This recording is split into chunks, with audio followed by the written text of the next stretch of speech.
I would like to thank to my patients for listening to me. Secondly, I would like to spend the next 5 minutes or so in describing chronic obstructive pulmonary disease or COPD.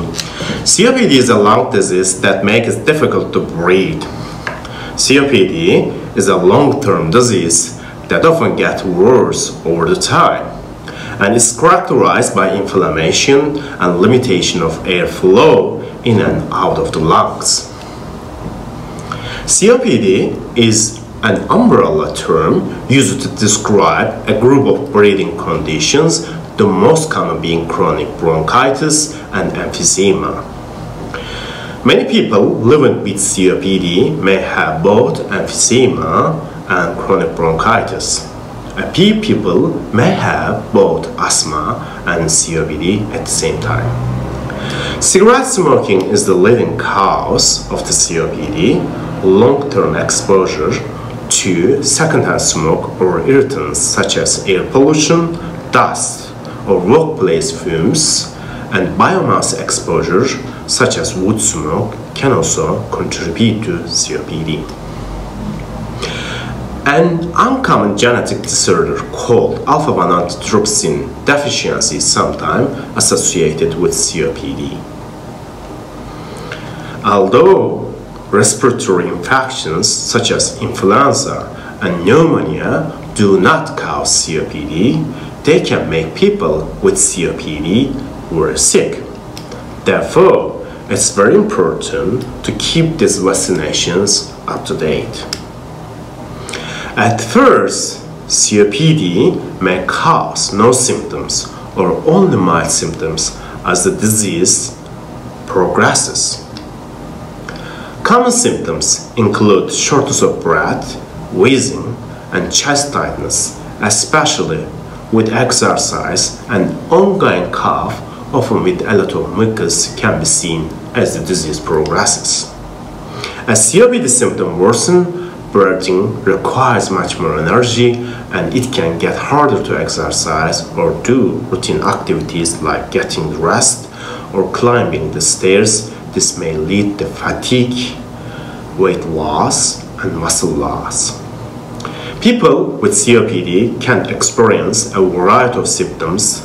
Different stages of COPD range from mild to moderate to severe.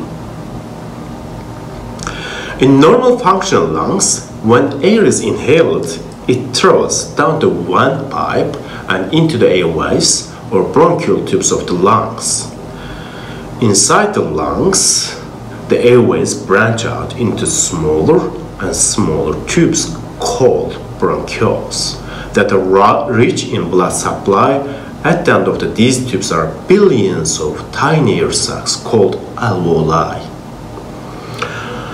Normally, the walls of the airways and the air sacs are elastic and flexible in nature.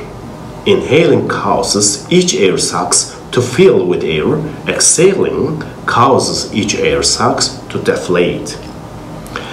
Efficient uptake of air into the lungs provides oxygen to the blood, which is then carried to all parts of the body. In COPD, however, the airways become thick and inflamed, and they produce more mucus than usual. This mucus can clog the airways and makes it difficult to breathe. In COPD, the walls of the air sacs in the lungs are damaged and lose their elastic quality, and air sacs get floppy, broken, and lose their shape as the air spaces get larger and air gets trapped, and there are fewer air sacs to supply oxygen to the blood. Because air is trapped in these air sacs, it is difficult for lungs with COPD to deflate like normal lungs. This trapped air makes it harder to get fresh air into the lungs and makes breathing more difficult. COPD is the third leading cause of death in the United States and affects more than 13.5 million Americans. It is predominantly diagnosed in the middle-aged individuals. older than 40 years and present in both women and men. Although COPD is more common in men, more women die from this disease each year than men. The rate of the COPD continues to increase worldwide due to smoking and worsening air pollution. While there is no cure for COPD, you can take steps to feel better, stay more active, and slow the disease progression. COPD can be managed by consulting early with your doctor, seeking diagnosis, intervention therapies, and adopting lifestyle changes that include quitting smoking, pulmonary rehabilitation, healthy eating and exercise, and maintaining a positive outlook. Thank you for listening.